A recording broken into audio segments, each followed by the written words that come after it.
Part 1. Questions 1 to 3. You will hear a conversation between two friends discussing a home renovation. Then answer the 3 questions that follow. Choose the correct answer, A, B, or C. So, how's the renovation going? Last time you said they hadn't even started the kitchen yet. Ugh, don't even ask. It's been a nightmare. The tiles we ordered arrived broken, and the plumber delayed everything because he didn't realize we'd changed the sink layout. Oh no, I thought you hired that project manager to keep everything running smoothly. We did, but I think we underestimated how much input we'd still need. Every little decision, the paint finish, the tap styles, where to place the outlets, they keep calling us.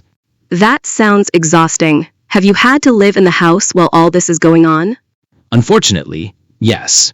We thought we could manage by staying in the guest room and using the laundry sink for basics. But the dust is everywhere, and the noise is non-stop. I can imagine. I remember when my cousin redid her living room, it was supposed to take 2 weeks and ended up taking 2 months. Yep, I think we were naive.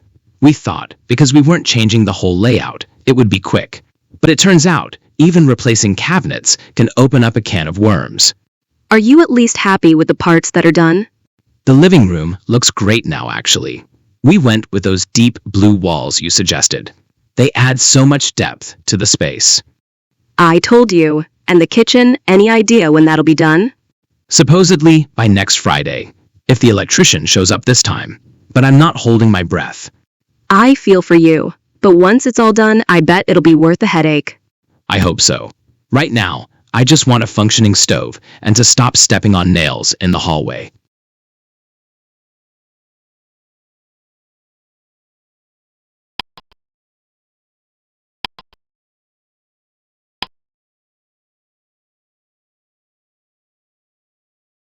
Questions 4 to 6. You will hear a talk given by a woman reflecting on her experience living abroad. Choose the correct answer, A, B, or C, for each question. I remember when I first moved to Madrid to teach English. It was both exciting and completely overwhelming. I'd always dreamed of living in Europe, so when I got the job offer, I jumped at the chance. What I didn't realize was how challenging everyday life could be when you're trying to adjust to a new culture. The first few weeks were tough. I barely spoke Spanish, so things like opening a bank account or asking for directions became major tasks. Even grocery shopping felt stressful because I didn't recognize half the products on the shelves. There were moments when I genuinely questioned whether I had made a huge mistake. But slowly, things began to change. I signed up for a beginner's Spanish class and started making local friends. That made a huge difference. One of my neighbors, Carmen, invited me to a family dinner once, and from that point on, I started to feel like I was part of the community. I even picked up on customs I had no idea existed, like how people never show up exactly on time for social events. At first, I thought everyone was just being rude, but I learned that arriving 10 or 15 minutes late is actually expected. Professionally, teaching was another steep learning curve. The students were lovely, but classroom management and adapting my teaching style to a new educational system took time. There were days when I left work feeling frustrated and unsure of myself, but gradually, with support from colleagues, I found my rhythm. Now, when I look back, I see that living abroad taught me far more than just how to teach or speak another language. It taught me resilience, flexibility, and patience. I stayed in Spain for 3 years, and although there were definitely bumps along the way, I wouldn't trade that experience for anything.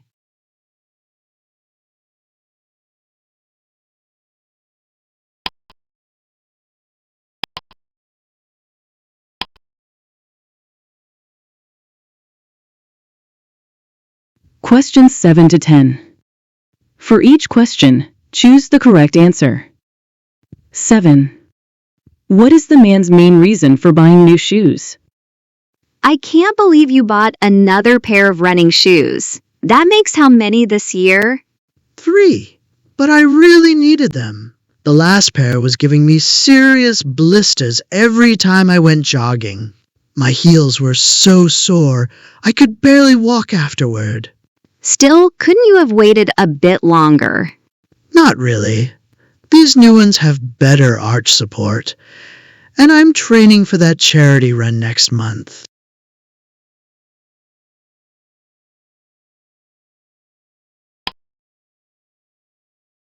Eight. Why didn't the woman give her presentation? I thought you were supposed to present at the department meeting this morning. I didn't see your name on the schedule. Yeah, it was originally planned that way. But late last night, I got an email saying the agenda had been reshuffled and my part got pushed to next week. That must have been frustrating after all the prep work. Honestly, yes. I stayed up reviewing my slides and rehearsing, but I guess it gives me more time to refine everything. True, though I hope they don't keep changing things at the last minute. Exactly. It makes planning ahead nearly impossible.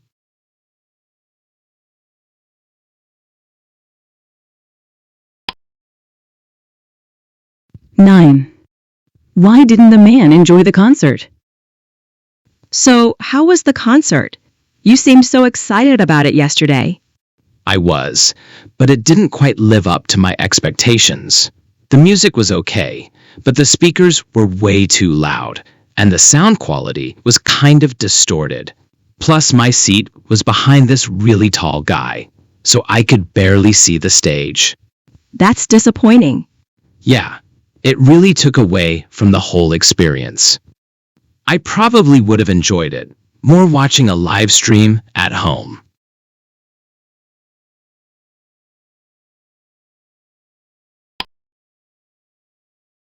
Ten. Why is the woman not driving? I thought you were driving today. Or are you heading toward the bus stop? I was going to drive, but the engine warning light came on yesterday afternoon. I didn't want to risk it breaking down on the way to work, so I took it to the garage this morning. Oh no. What do you think's wrong with it? Not sure yet. The mechanics said they'd run a diagnostic and let me know. I'm hoping it's something simple like a sensor. Fingers crossed it doesn't cost too much to fix. Tell me about it. I've already had enough car trouble this year.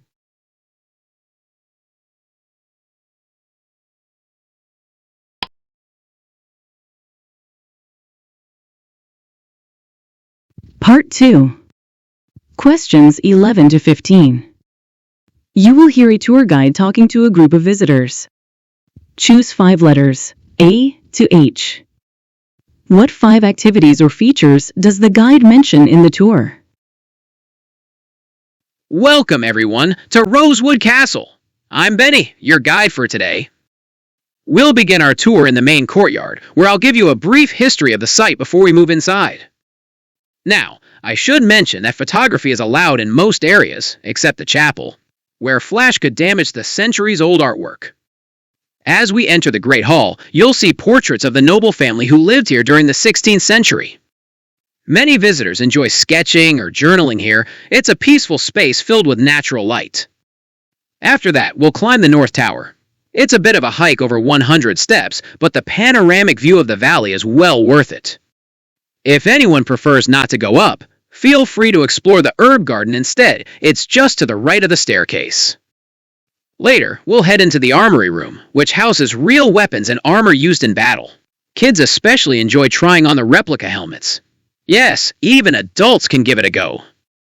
Lastly, don't forget to stop by the castle's tea room before you leave. It serves locally made pastries and herbal teas grown right here on the grounds.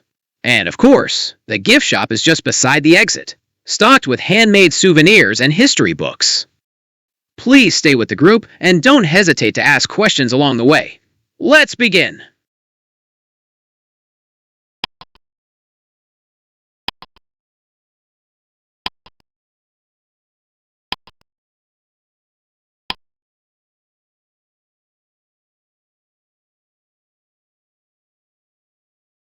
Part 3. Questions 16 to 20. You will hear a woman giving a briefing to volunteers for an upcoming summer arts event. Listen carefully and complete the table. Hello and welcome, everyone. We're thrilled to have you volunteering for this year's Lakeside Summer Arts event. It's our biggest year yet, and your support is absolutely essential to keep everything running smoothly. To begin with, we have 2 mandatory orientation sessions before the festival begins. The first one is scheduled for Thursday, the 3rd of August, and the second one will be on Sunday, the 6th. Both will take place in the Lakeside Community Hall at 5:30 p.m., but attending the earlier session is preferable if you're available. So please make time for August 3rd if possible. When you arrive at the festival grounds, you'll need to check in at the registration desk, which is set up directly opposite the sculpture pavilion, not far from the lakeside path. It'll be open from 7:45 each morning, and you'll get your lanyards and updated shift information there. Speaking of shifts, please be aware that morning duties officially begin at 8:15 a.m. sharp, though we recommend arriving 10-15 minutes early. If you arrive late more than once, you may be reassigned. Now, as part of our celebration of community arts, we're running 12 different workshops across the opening weekend. That's Saturday and Sunday, covering everything from ceramics and street art to traditional weaving. These workshops will run from mid-morning to mid-afternoon and are supervised by local artists. Volunteers will rotate through them in teams of 4.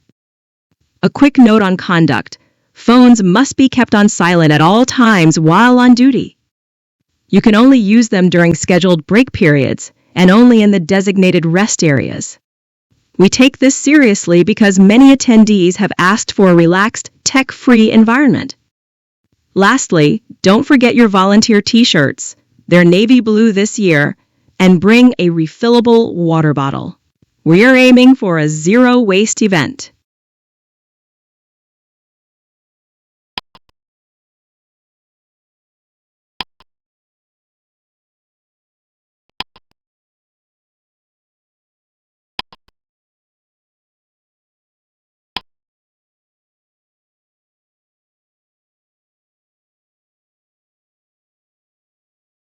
Part 4. Questions 21 through 25. You will hear 2 people discussing an upcoming second-hand book sale they are organizing for the local library. Complete the notes below. So, James, let's go over the details for the book sale. How many tables are we planning to set up? I think 10 should be fine. We can arrange them in 2 rows so there's enough space for people to move around. Perfect. And how are we sorting the books? By category? Yes, definitely. 1 table will be for fiction, another for biographies, and 2 tables for children's books. The rest will cover things like history, science, travel, and maybe cookbooks. Great idea. And what about pricing? Are we keeping it simple? Yes. Paperbacks will be $1 and hardcovers $2. We'll make a few exceptions for book sets or rare items and label those clearly. What are we doing with the books that don't sell? We'll donate the extras to the hospital waiting area and a couple of community shelters. I've already spoken to the staff, and they're happy to take whatever's left. That's great. Who's in charge of the money? Marcus is handling that. He'll bring a lockable cash box and keep track of all the sales using a spreadsheet. And our fundraising target is $300, right? Yep, that's the goal. Hopefully, we can beat it if we get enough people.